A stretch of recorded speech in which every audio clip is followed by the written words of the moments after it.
Approximately 7 million people around the world die from heart attacks every year. And cardiovascular disease, which causes heart attacks and other problems like strokes, is the world's leading killer.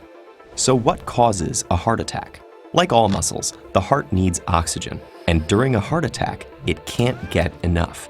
Fatty deposits, or plaques, develop on the walls of our coronary arteries. Those are the vessels that supply oxygenated blood to the heart. These plaques grow as we age, sometimes getting chunky, hardened, or inflamed. Eventually, the plaques can turn into blockages. If one of the plaques ruptures or cracks, a blood clot will form around it in minutes, and a partially closed artery can become completely blocked. Blood flow is cut off to the cardiac muscle, and the oxygen-starved cells start to die within several minutes. This is a myocardial infarction, or heart attack. Things can rapidly deteriorate in the absence of treatment. The injured muscle may not be able to pump blood as well, and its rhythm might be thrown off. In the worst-case scenario, a heart attack can cause sudden death. And how do you know that someone is having a heart attack? The most common symptom is chest pain caused by the oxygen-deprived heart muscle. Patients describe it as crushing or vice-like. It can radiate to the left arm, jaw, back, or abdomen. But it's not always as sudden and dramatic as it is in the movies. Some people experience nausea or shortness of breath. Symptoms may be less prominent in women and the elderly. For them, weakness and tiredness may be the main signal. And surprisingly, in many people, especially those with diabetes, which affects the nerves that carry pain, a heart attack may be silent. If you think that someone might be having a heart attack, the most important thing is to respond quickly. If you have access to emergency medical services, call them. They're the fastest way to get to a hospital. Taking aspirin, which thins the blood, and nitroglycerin, which opens up the artery, can help keep the heart attack from getting worse.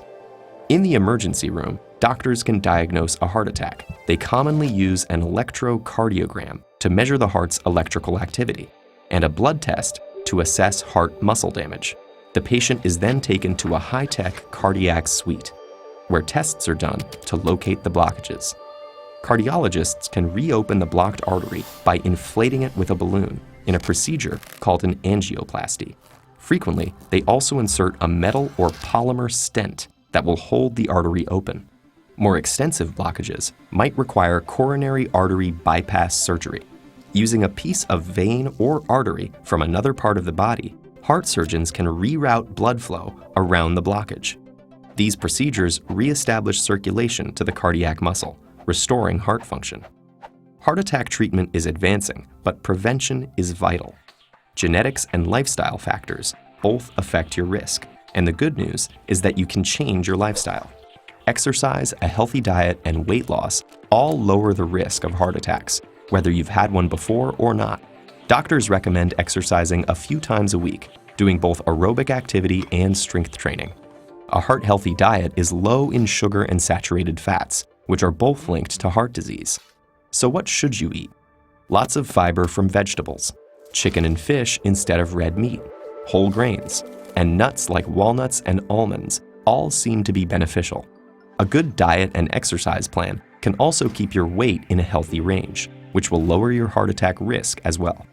And of course, medications can also help prevent heart attacks. Doctors often prescribe low-dose aspirin, for example, particularly for patients who've already had a heart attack and for those known to be at high risk.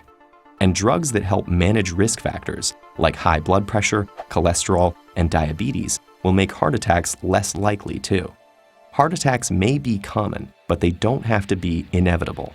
A healthy diet, avoiding tobacco use, staying fit, and enjoying plenty of sleep and lots of laughter all go a long way in making sure your body's most important muscle keeps on beating.